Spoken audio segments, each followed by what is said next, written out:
Nellore rural MLA Kotamreddy Sridhar Reddy ఒక నమ్మక ద్రోహని ఓ పార్టీలో గెలిచి మరో పార్టీకి వత్తాసు పలుకుతున్నారని మంత్రి కాకాని విమర్శించారు.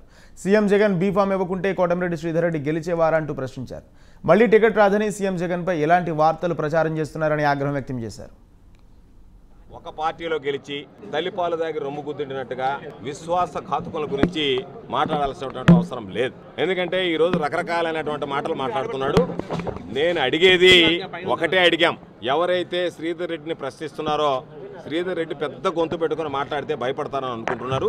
శ్రీధర్ రెడ్డి పెద్ద గొంతు పెట్టుకుని మాట్లాడినంత మాత్రాన శ్రీధర్ రెడ్డి విడిచిపెట్టినోడు అనేటువంటి భావం ఉంటుంది తప్ప శ్రీధర్ రెడ్డి మంచివాడు అనేటువంటి భావం ఉండదు. కాబట్టి ఈరోజు మమ్మల్ని అందరినీ ఎన్ని మాటలు మాట్లాడినా శ్రీధర్ రెడ్డి కడుపు మంట. ఈరోజు శ్రీధర్ రెడ్డి అనేటువంటి వ్యక్తికి 2 సార్లు జగన్మోహన్ రెడ్డి గారు అవకాశం ఇచ్చాడు.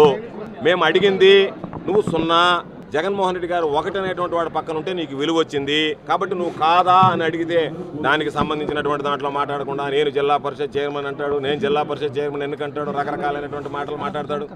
ఆడియో క్లిప్పింగ్ అని చెప్తున్నావు, నువ్వు కాదు ట్యాపింగ్ అంటున్నావు. ట్యాపింగ్ అనేటువంటి దానికి ఆధారాలు ఏమున్నాయి అనేటువంటిది నీ దగ్గర అనేక రకాలైనటువంటి అవకాశాలు ఉన్నాయి. నువ్వు కోర్టుకు వెళ్ళి విచారణ చేయించుకోవచ్చు, లేదు అనుకుంటే కేంద్ర ప్రభుత్వానికి చెప్తానో ఫిర్యాదు చేస్తానో చేయొచ్చు. ఇవేమీ చేయకుండా కేవలం కాలయాపన కోసం ఈరోజు శ్రీధర్ రెడ్డి లాంటి వ్యక్తిని చూసి, వ్యక్తిత్వాన్ని చూసి చాలామంది సిగ్గుతో తలదించుకునేటువంటి పరిస్థితి ఏర్పడింది.